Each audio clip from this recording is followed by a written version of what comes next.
안녕하세요. 평생투자 파트너입니다. 네, 오늘은 2018년도 8월 17일. 네, 오늘은 금요일입니다. 이게 주중에 한번 쉬다 보니까요. 이게 일주일이 굉장히 빨리 지나간 것 같은 느낌이 들어서 굉장히 기분이 좋습니다. 아침부터. 자, 오늘 하루도 이제 화이팅 하겠습니다. 여러분도 이제 화이팅 하시고요. 자, 오늘도 오전 시황 한번 좀 보고 넘어가도록 하겠습니다. 자, 내용 한번 보도록 할게요. 아이고, 아이고. 네. 자, 다음 주 한 22일에서 23일, 미국과 중국은 이 협상을 재개할 것이라고 백악관은 발표했습니다. 다우 지수는 백악관의 발표에 민감하게 반응을 했고, 거래량을 동반한 강한 상승으로 마감을 했죠. 한 1.58%의 상승. 이 상승은 진짜 몇 달 만에 보는 좀 강한 장대 양봉이었다라고 보여지고요. 반면 한국과 중국은 신저점을 돌파해 버렸죠. 신저점을 돌파해 버렸고 그동안의 무역 분쟁으로 중국과 한국이 가장 큰 타격을 받았다라는 것입니다. 만약에 이번 협상으로 무역 분쟁이 좀 수습 국면으로 들어간다면 위안화 안정과 좀 리라화 안정 그리고 이제 한국 증시의 어떤 반등도 좀 기대해 볼 만하다라는 건데요. 그러기 위해서는 뭐 당연히 매일매일이 중요하겠죠. 그래서 다음 주까지 뉴스보다는 지수를 좀 꼼꼼하게 주시해야 할 필요가 있다라고 이제 말씀을 드리고, 만약에 어제 코스피의 종가, 저가 이 가격 구간을 더 이상 하회하지 않고 다음 주에 이제 팔로우 스루 데이 저희가 말하는 그날이 좀 나와준다라면은 일정 부분 우리 시장은 좀 강한 상승도 좀 기대해 볼 수 있겠다라고 좀 보여집니다. 그래서 차트도 한번 보시면은 이렇게 다우산업 일가능 거래량을 동반해서 강하게 장대 양봉이 하나 나와주고, 오히려 상해 종합 같은 경우에는 국내 증시와 비슷하게 신저점을 돌파하는 하회하는 그런 모습. 그러니까 다우는 전고점 돌파할 기세이고, 상해는 전저점을 하향 돌파해 버렸죠. 그래서 좀 상반되는 모습이 보였는데 다음 주에 어떤 이 무역 분쟁의 좀 수습 국면이 이쪽으로 좀 들어가기를 수습 국면으로 들어가기를 좀 기대를 한번 해보고 있습니다. 물론 뭐 그렇지 않다라면 또 어쩔 수는 없겠지만 당연히 주식 투자하는 사람들의 입장에서는 모든 상황이 잘 풀리기 기다릴 수밖에는 없겠죠. 자, 오늘은 여기까지 이제 오전 시황 간단하게 한번 살펴보았고요. 자, 오늘도 이제 적립식 투자 성공 전략, 자, 이 도서를 한번 진행을 해볼 거고요. 자, 오늘의 주제를 먼저 한번 보고 좀 넘어가도록 하겠습니다. 자, 과연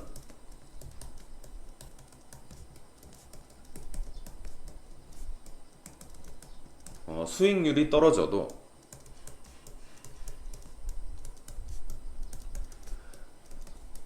적립식 투자를 계속해야 되나?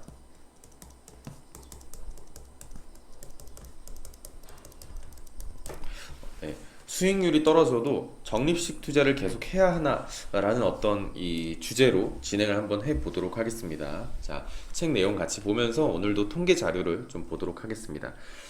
미국 캘리포니아 이 주의 남동부에 이 죽음의 계곡으로 불리는 이 데스밸리라는 곳이 있다라고 합니다. 그러니까 1849년도에 캘리포니아로 이주하던 이 개척자들이 지름길이라고 생각해서 이곳으로 왔다가 갖은 고생 끝에 겨우 빠져나올 수 있었던 곳이었다라는데요. 이후에 이곳을 가리켜 사람들은 죽음의 계곡이라고 부르기 시작했고, 그도 그럴 것이요. 연평균 강우량이 50mm 밖에 안 되고, 메마른 그 정도로 이제 메말랐고, 한여름의 기온이 섭씨 56도씨까지 56도까지 올라간다라고 합니다.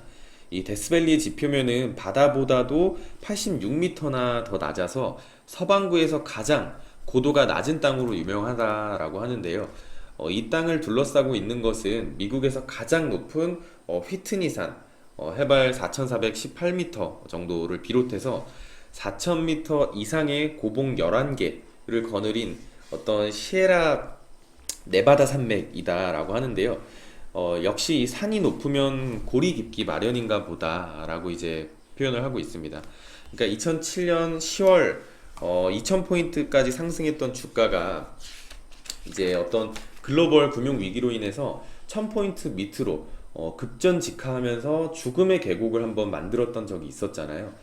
산이 높으면 골이 깊다는 말처럼 주가의 단기 급등폭이 컸던 만큼 하락폭 역시 깊었다라는 겁니다. 그러니까 다행히도 주가가 좀 회복을 하면서 계곡의 가장 깊은 어떤 심장부를 이제 지나 반대편 산 능선을 향하고 있지만 계곡을 건너는 과정에서 길을 잃은 투자자들의 고통이 상당히 컸다라는 겁니다. 그러니까 이 과정에서 적립식 투자라고 절대 예외는 아니었다라는 건데요. 다행히 주가가 상승하면서 적립식 펀드의 어떤 원금, 적립식 펀드가 원금을 회복했다는 좀 반가운 소식들이 들려오기는 하지만 그 가운데 죽음의 골짜기에서 길을 잃고 적립을 중단한 투자자들은 여전히 상처가 깊다라고 합니다. 그러니까 왜 손쉽고 안전하다고 믿었던 이 적립식 투자에서도 손실이 나는 걸까 한번 좀 살펴보면은요. 적립식 투자에서 우리가 알지 못하는 무슨 문제가 있는 것은 아닐까 한번 좀 보도록 하겠습니다. 만약에 그리고 넘어가서 이 손실 상태라면은 마이너스 폭이 더 깊어지기 전에 적립을 중단하는 것이 좋을까? 아니면 처음 계획했던 대로 계속 투자하는 것이 좋을까?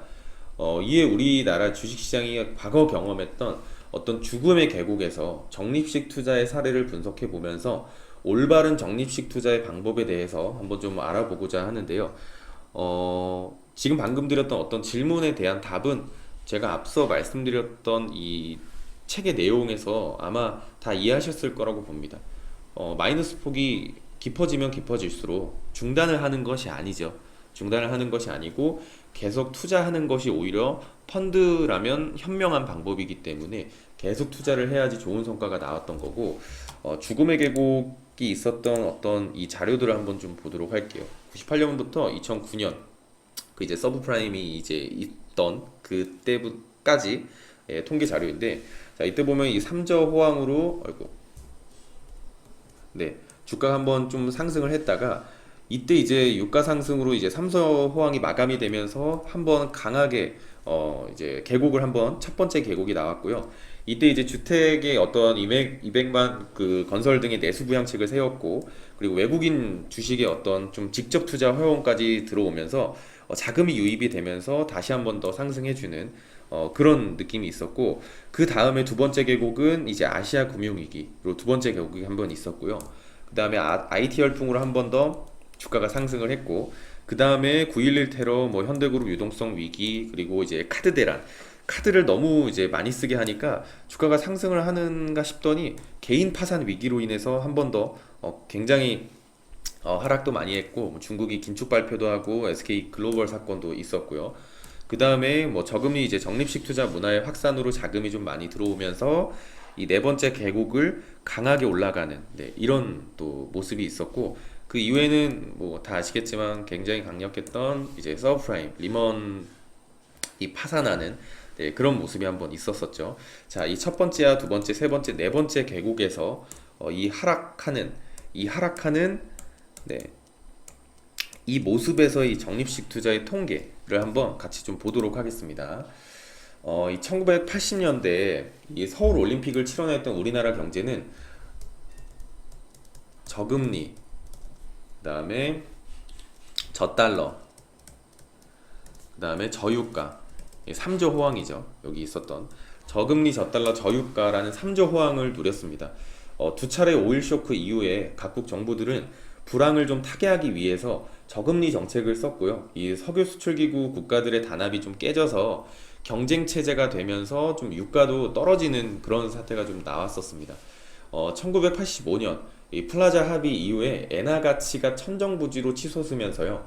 상대적으로 일본과의 경쟁 관계에 있던 우리나라의 제품이 가격 경쟁력이 굉장히 높아졌다라는 것이죠.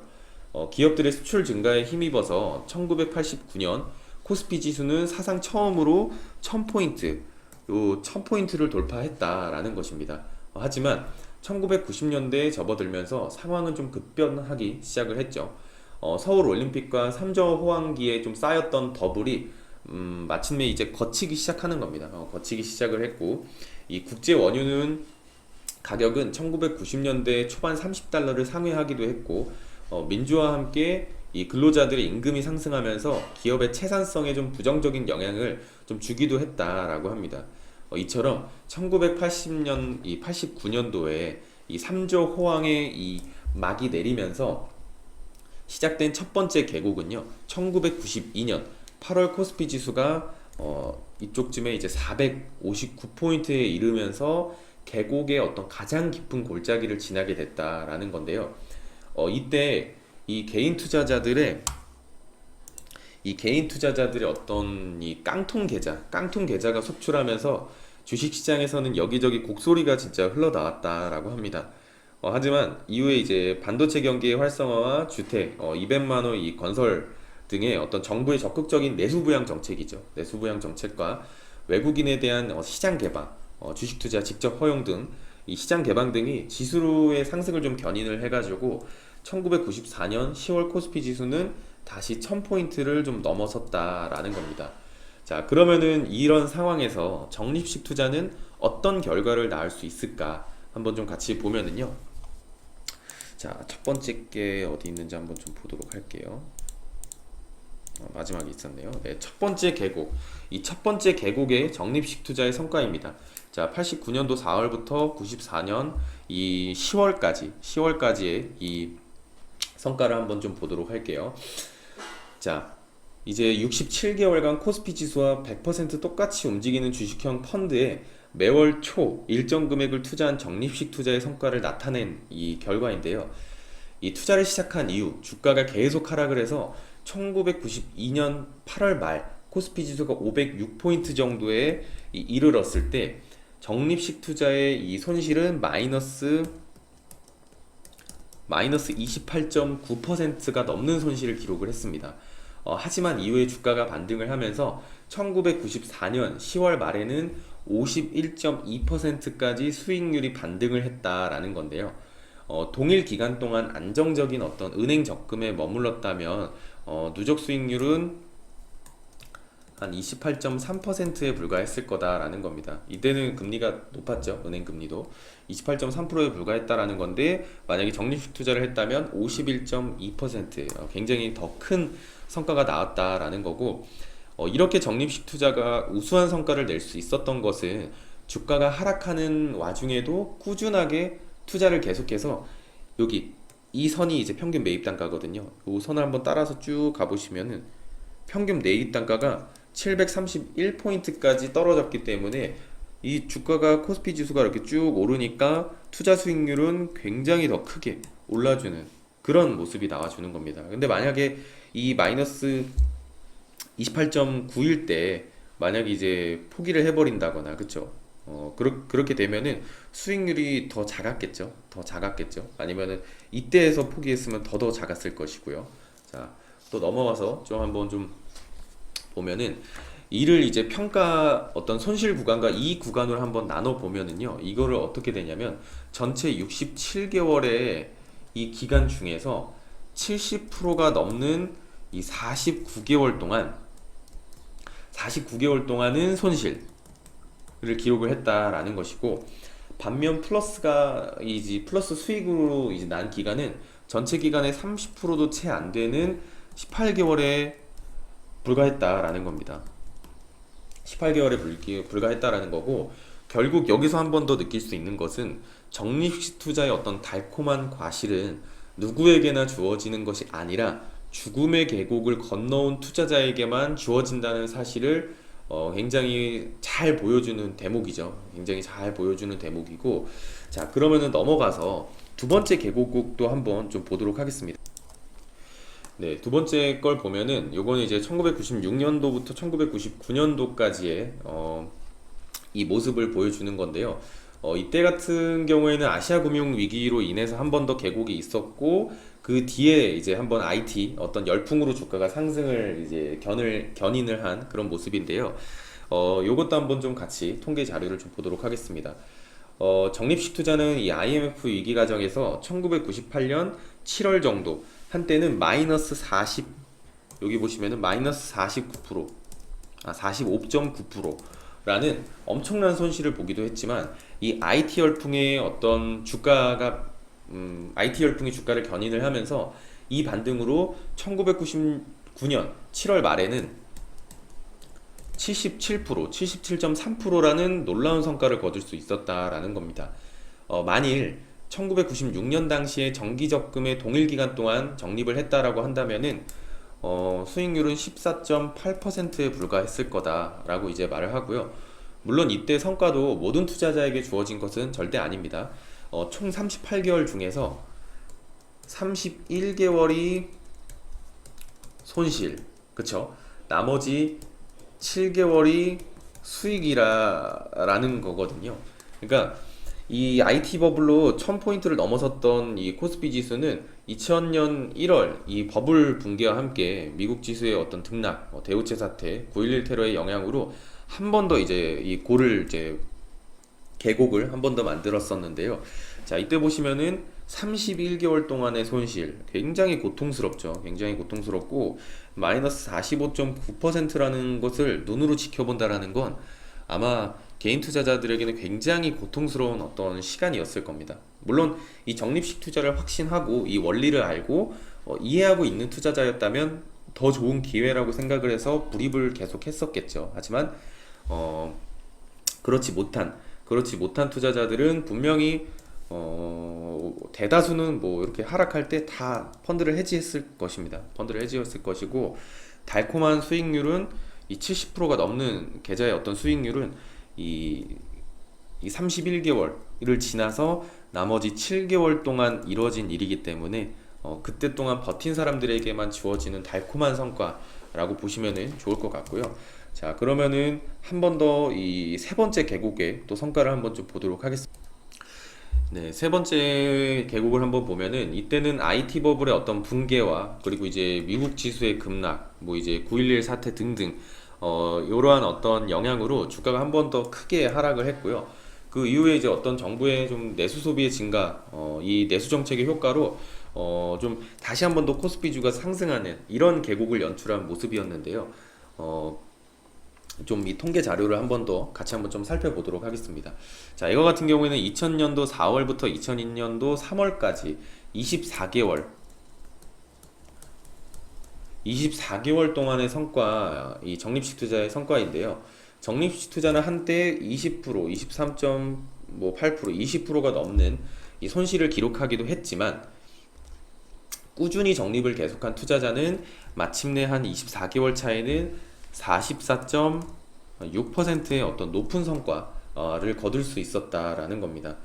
동일 기간 동안 정기적금에 넣었다면은 한 8.5% 정도에 불과하는 수익률을 얻었을 것이다 라는 건데요. 세 번째 계곡에서도 보시면 어떤가요? 24개월 중의 기간 중에서요 19개월이 손실 기간이었고 마지막 5개월을 남기고서야 비로소 플러스로 돌아갔습니다. 그러니까 적립식 투자자에게 필요한 것은 인내. 적립식 투자가 아니고 일반 주식 투자도 똑같죠. 인내라는 것은 다시 한 번 더 좀 생각을 하게 하는 좀 대목이다라는 것이고요. 자, 그 이후에 이제 또 네 번째 계곡을 한번 좀 같이 보도록 하겠습니다.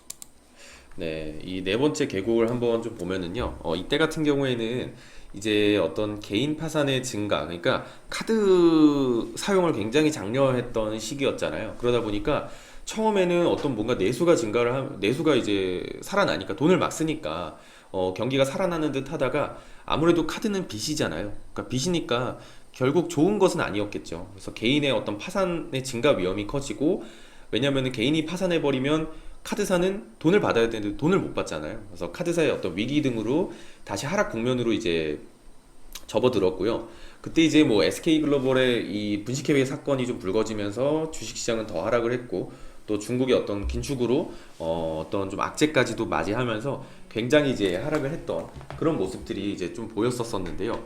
그 이후에 이제 다행히도 국내에서도 좀 저금리 지속에 따라서 저축에서 투자의 시대로 전환이 됐고요. 이 적립식 투자 문화가 좀 확산이 되면서 주식시장이 그때 좀 하락을 다행히도 좀 띄게 되었습니다.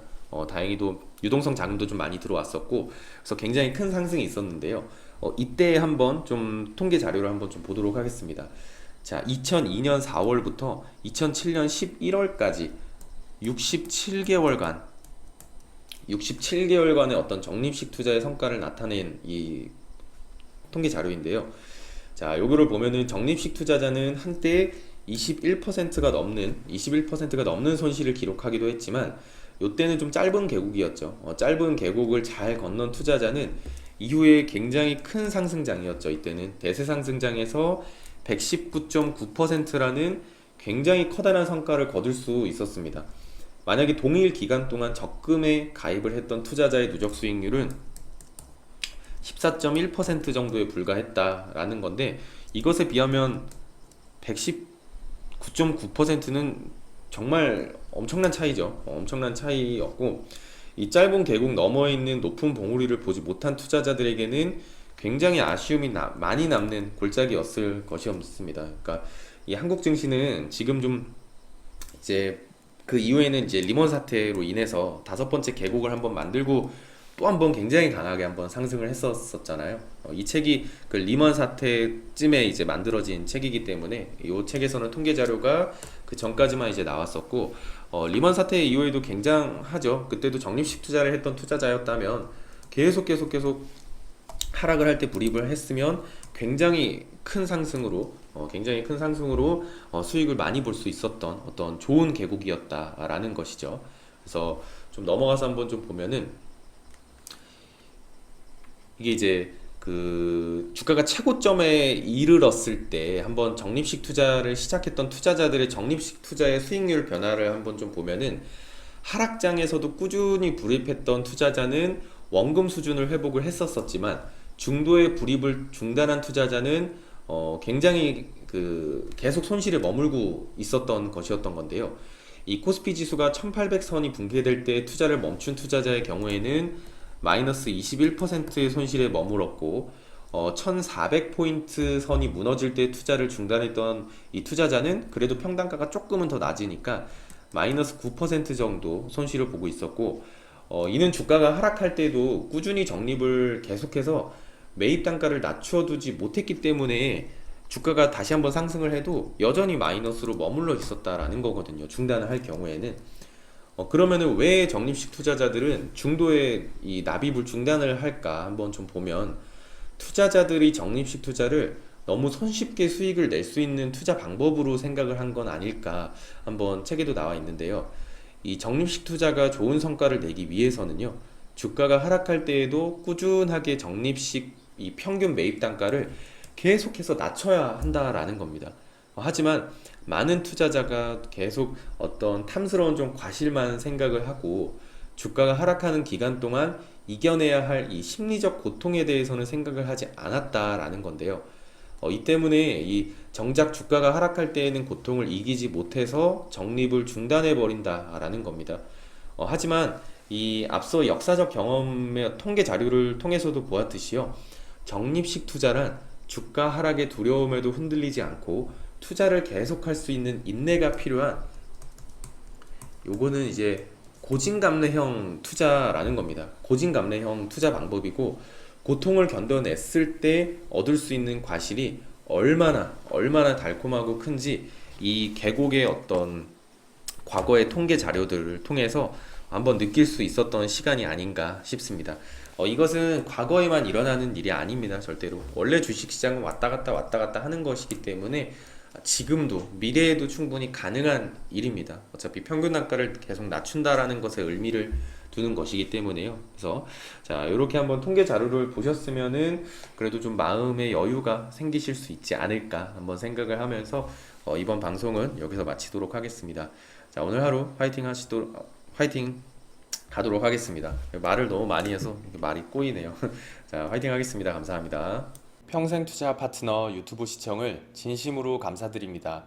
주식 관련한 상담을 원하시는 구독자 분들께서는 현재 화면 상단에 표시되는 무료 종목 상담 신청하기를 터치하셔서 성함과 연락처를 남겨주시면 상담 도와드리도록 하겠습니다. 감사합니다.